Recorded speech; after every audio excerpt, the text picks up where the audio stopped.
In the history of human tragedy, some disasters leave behind more than sorrow. Some leave silence. A silence too deep, too engineered. This is not just a story of fire on the water. This is a disappearance of truth, a cover-up submerged beneath the flames. December 20th, 1987. The MV Doña Paz departs for Manila. 4,300 souls. Only 24 survived. The collision was described as a maritime accident, but from day one, something was off. Initial reports suggest that the oil tanker MT Vector exploded after a collision, igniting the sea. Passengers burned alive. No radio distress signal was ever received. No distress call, no mayday, no life jackets, no one steering the ship. A ghost ferry, adrift in fire. The official story ends there, but that's where ours begins. The Doña Paz had no working radio. The crew was never found. Shipping logs were incomplete. Passenger manifests destroyed. An MT Vector, it was operating without a license. A floating bomb, sailing blind. I saw men with guns. Before the fire, before the crash. They were below deck. I wasn't supposed to be there. That interview never aired. The station that filmed it burned down in 1993. Arson suspected. No arrests. In late 2024, a digital leak surfaced from an anonymous maritime archivist. A naval manifest titled DPAZ Military Auxiliary Cargo Transfer, December 18th, 1987. Line item 7B, reactive class C, stabilized compound, UN 2015, marked MIL use only, destined for transfer via MT Vector. That compound? A component used in Cold War era flame retardant explosives, banned under peacetime maritime law. So why was it on board a civilian ferry during the holidays? In 2019, a privately funded dive crew reached the wreckage for the first time in decades. What they found wasn't consistent with a surface explosion. Internal blast patterns, shrapnel inside cabins, structural torsion suggesting something detonated from within. The hull was twisted in, not out, like pressure built from inside. We flagged it to naval analysts. We were told to stop diving. 2 of our sponsors were audited. 1 lost his company. In 2022, a retired Philippine maritime safety inspector agreed to testify to a civilian tribunal on the disaster. 2 weeks before the hearing, he was killed. Car crash. No witnesses. His documents stolen from his home. Only his backup letter survived. What we thought was a ferry fire was a military operation gone wrong. The ship was an auxiliary carrier. The cover-up started the moment the sea burned. In January 2025, a post on a maritime enthusiast forum appeared for 14 minutes before vanishing. It included decrypted US naval comms dated December 1987, confirming MT Vector was part of a joint escort protocol for classified hardware under civilian camouflage. The user disappeared, traced to an abandoned naval comms post in Cavite. The documents? archived by 3 users before deletion, then reposted anonymously with one title, The Ghost Convoy.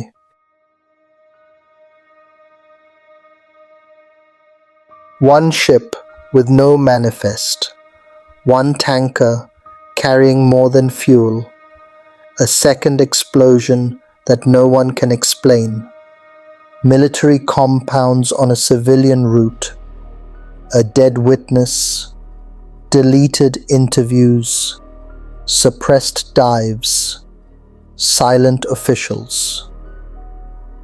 Was Doña Paz a disaster, or was it a covert transfer gone catastrophically wrong? And if so, what were they moving, and why use 4,000 innocent lives as cover? They say fire is the great purifier, but what if it's just a great distraction? Our next story involves a man who vanished into the light and returned speaking backwards.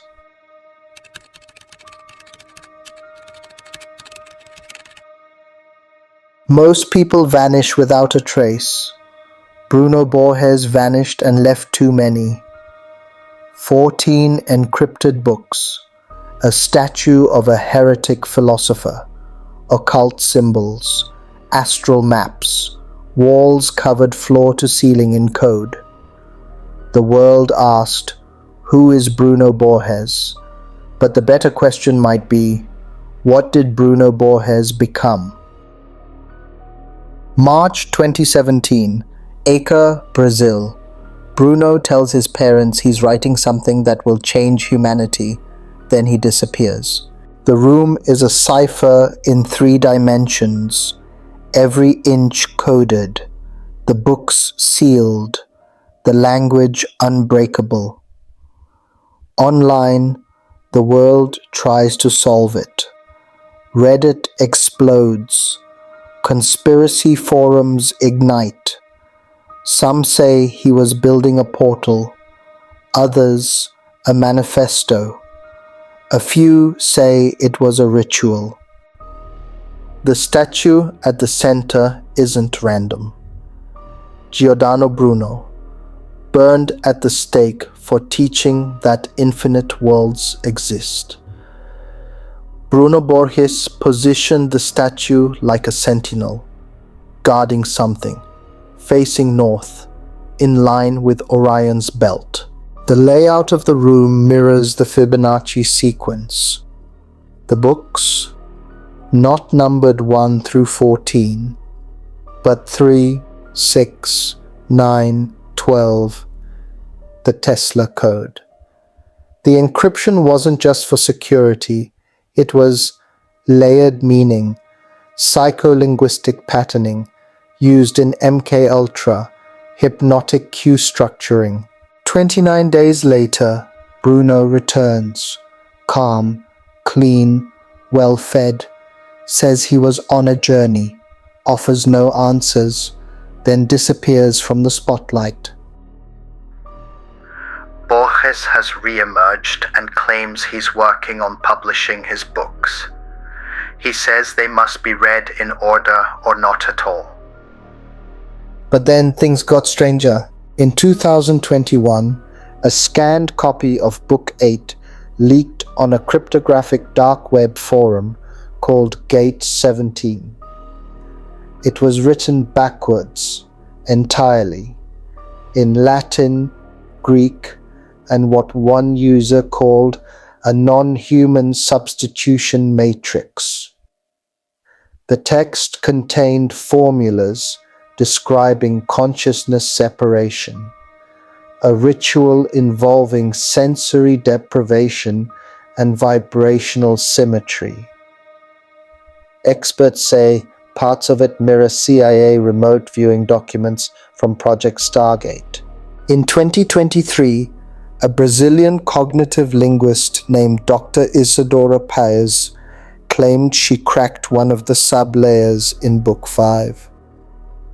She said the text embedded auditory triggers, designed to activate parts of the brain associated with synesthesia and lucid dreaming. Her research vanished from public repositories. 1 month later, she resigned from her university. Reason: psychological distress. No interviews since.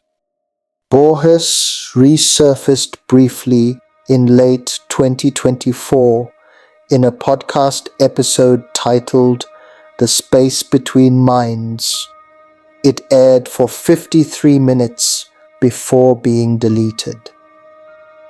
In it, he spoke of a thought bridge, a structure built not with matter, but intention. The future will not arrive in machines or prophets. It will arrive in the silence between shared perception. That's where I went. That episode was mirrored and uploaded to private servers, but the original audio was corrupted. Analysts said the file carried strange subharmonics at 18 Hz, the frequency of fear. In January 2025, Bruno's father accidentally uploaded a 12-second clip to his YouTube account. It was deleted within minutes. In it, Bruno is seen sketching constellations never charted, speaking Portuguese in reverse, repeating the number 333. Linguists who reviewed it noted one phrase translated backward as, "He walks between the watches." Was Borges mentally ill, a visionary, or something else entirely? If his books were decoded properly, what would they unlock? And if he did go somewhere, where exactly did he go?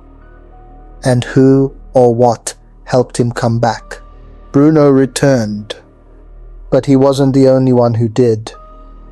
In our next story, spirits walk a coastline where the sea swallowed thousands, and some say they never left.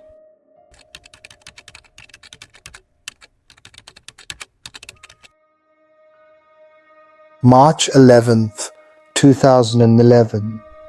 The sea rose like a god awakened. A 9.0 earthquake. A tsunami moving at 500 miles per hour. Cities erased. 20,000 dead. But when the waves receded, something else remained. The living began to report the impossible. Taxi drivers picking up passengers who vanished. Children speaking in the voices of the drowned. Whole towns haunted by memory. In Ishinomaki, a taxi driver picks up a young woman in a soaked red coat. She asks to go to Minamihama. He says, "That area was destroyed." She vanishes from the back seat. This happened more than once, not just to me. Everyone said nothing, but everyone knew. Over 200 such encounters were logged between 2011 and 2016. Many drivers had meters running. Fare logs show pickups never recorded on dash cams. In temples across Tohoku, Buddhist monks began conducting mass exorcisms. They said the dead were not moving on. One priest in Sendai described the spirits as wet, confused, and still screaming. We stopped counting. At one point, it was every night. They did not come to be saved. They came because they were still here. In 2014, a private ceremony was interrupted by what eyewitnesses called a possession. A 9-year-old girl began speaking in the voice of an old fisherman, describing his drowning in perfect dialect from 50 miles north. Skeptics called it mass grief, hallucination, survivor's guilt. But then something changed.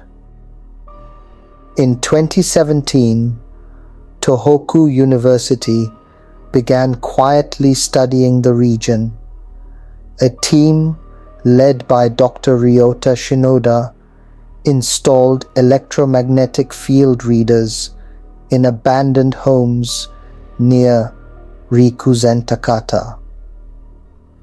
What they found stunned them. Spikes in ELF, extremely low frequency, waves between 0.1-10 Hz, often correlated with sensory hallucinations and dreamlike states.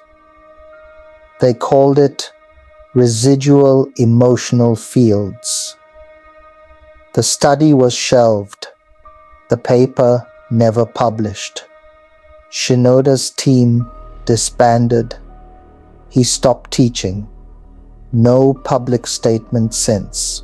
In 2020, a construction worker in Natori uncovered an unlabeled mini DV tape buried beneath a foundation. It was from March 2011. The footage shows an apartment building during evacuation. A woman stands on the roof, soaked, whispering, "Quieta, quieta." They disappeared. She turns to the camera. She has no eyes. Authorities seized the tape within 24 hours. A partial version leaked to Reddit. The IP that posted it went permanently dark. By 2022, stories began surfacing about cell phones ringing from numbers deactivated in 2011. One woman claimed her fiancé's number called her 3 times. Voicemail, a gurgled scream. Another man reported his car radio playing his mother's funeral song on loop 8 years after she was swept away. A podcast series, Echoes from Tohoku, began interviewing families. The final episode hinted at a strange pattern. Many ghost sightings occurred precisely at 3:12 p.m., the minute the tsunami hit. That episode never aired. Its host disappeared during a trip to Onagawa. His last text, "I saw her. She was standing in the water again." In February 2025, university researchers near Sendai noticed a strange phenomenon. Subterranean electrical readings, nearly identical to those from 2011, began again. At the same time, a monk live-streamed an annual cleansing ritual. During the stream, viewers claimed they heard dozens of overlapping voices, some in languages not spoken in Japan. The video was taken down 12 minutes later. A mirror was uploaded. In the background, a woman appears in frame, walking through the temple. Wet, eyes completely white. She vanishes as she crosses the camera. Are these spirits? Phantoms of grief? Or does trauma bend reality in ways we still don't understand? If emotion can imprint on space, can tragedy echo forever? And if so, when will it echo back? From restless ghosts to buried evidence, our next case takes us into concrete and steel, where a building collapsed on over 1,000 souls. But the dead weren't the only ones silenced.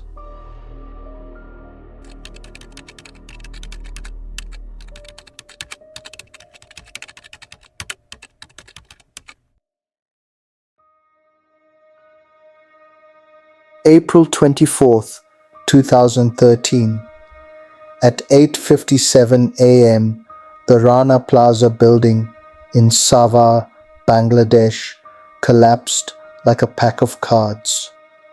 Inside were thousands of garment workers making clothes for the world.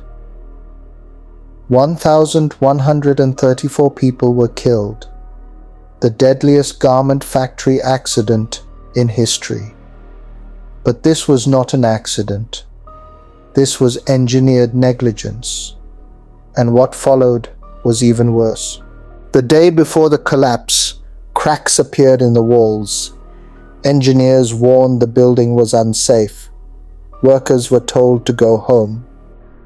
We were afraid, but the managers said, if you don't work tomorrow, you don't get paid. 5 factories on the upper floors, global brands printed on thousands of tags, Western clothing made in concrete coffins. Dozens of international brands were named in the rubble. Benetton, Primark, Mango, Walmart. But days later, many of those names vanished from media reports. We found purchase orders in the debris, receipts, tags, but the PR machines moved fast. By the time we published, 3 brands denied any connection. One brand blamed rogue subcontractors.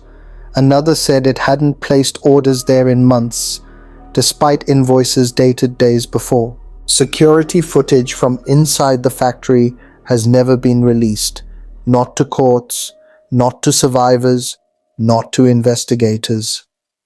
One independent NGO received 2 hours of silent surveillance video. It showed workers evacuating in panic, but the timestamp was missing. It was cropped. 3 days later, the NGO's office was robbed. Only one thing taken, the hard drive. In 2014, a former compliance officer for a German clothing brand filed a sealed affidavit claiming he had warned HQ about structural risks at Rana Plaza 6 months earlier. The affidavit was leaked. A week later, he died in a hotel room in Dhaka. Cause of death, undiagnosed aneurysm, but the autopsy was never publicly released. He was 33. What is Rana Plaza West? There is no official record, but garment insiders say it was a mirrored shell facility on the other side of Dhaka used to bypass inspections. In 2021, satellite images showed a structure built on a raised lot under a different name, Ecotex, officially a green factory. But whistleblowers say it's the same owners, same machines, and children behind the sewing machines.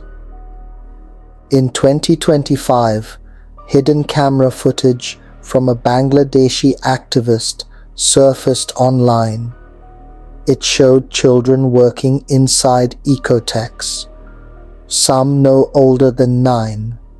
One wore a jacket bearing the label of a major European fast fashion chain. The footage was removed from every platform within 72 hours. The activist hasn't been seen since. Today, brands flaunt their ethical sourcing, their carbon-neutral fabrics, their new logos. But Rana Plaza was never truly addressed. 10 years on, 38% of affected families still await full compensation. The fund set up by donors dried up after only 7 months. Survivors who speak out are threatened. One woman who testified in Geneva had her home burned down. Her brother was arrested under suspicious charges.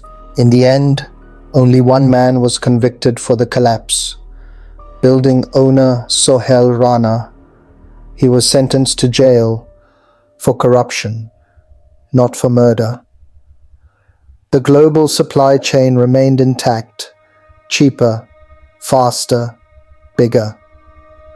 And the system, still built on the backs of people no one ever sees. In early 2025, a cache of internal emails from a European brand was leaked by an anonymous hacker group. The emails discussed rotating suppliers through mirror facilities to avoid PR exposure related to the 2013 event. One email read simply, "Tag the building differently, no direct invoices, run as Ecotex 2. The sender? A VP of sourcing. The company? Never named, but clothing found in Swedish stores that week bore the same coded batch numbers. One building fell, but the truth collapsed with it. And now, we follow a trail of digital footprints, data leaks, and a man whose death ignited a conspiracy so big they say it changed an election.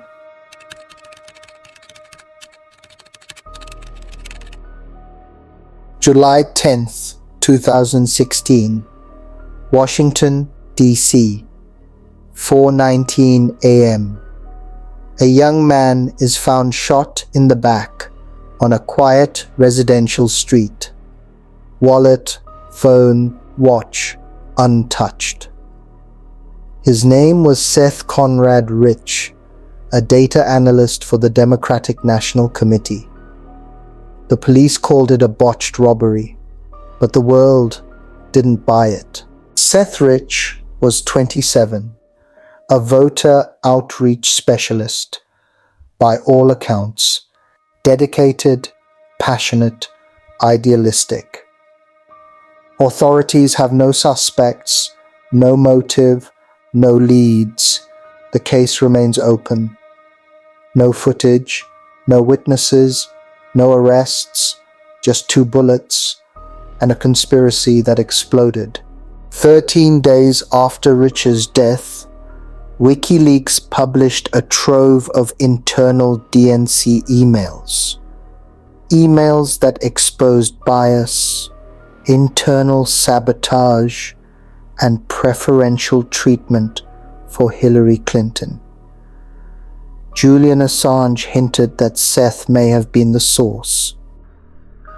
Whistleblowers often face very significant risks, and we have to understand how high those stakes can be. But here's where it turns murky. The FBI said the DNC was hacked by Russian agents. Yet no server image was ever provided, no independent forensic audit ever conducted.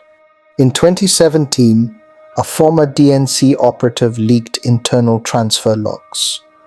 They showed that the data speed of the hack was consistent with a USB 3.0 drive, not a remote connection.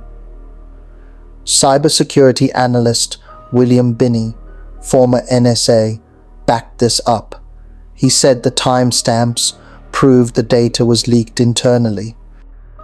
This wasn't a hack. It was a local download. The metadata proves it. His testimony was ignored by major media outlets. When he tried to submit it to Congress, he was blocked.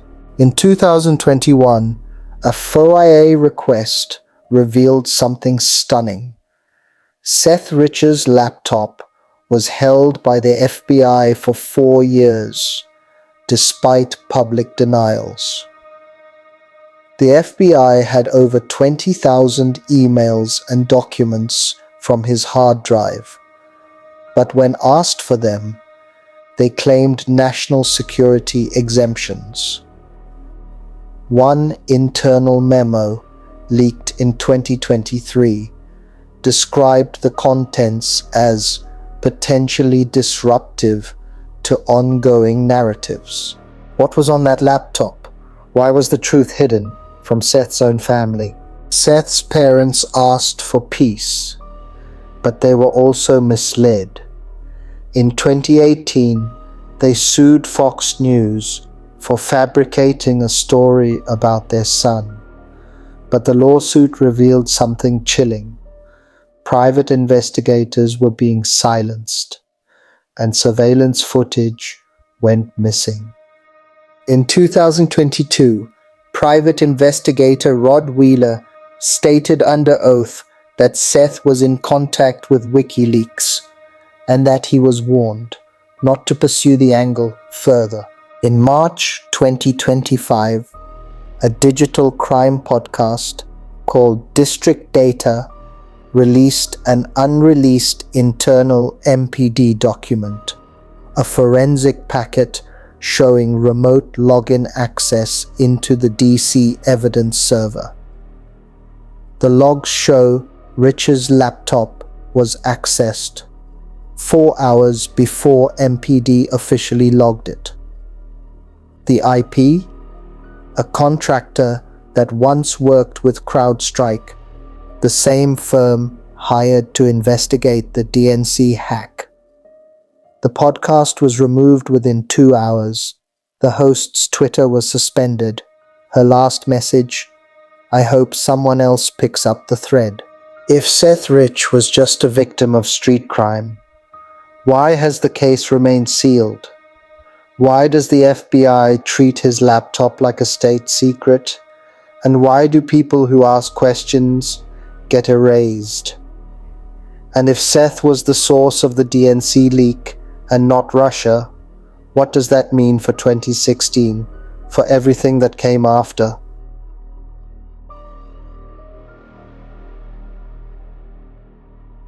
One burned ship, one encrypted mind, one haunted coastline, one collapsed tower, one digital martyr.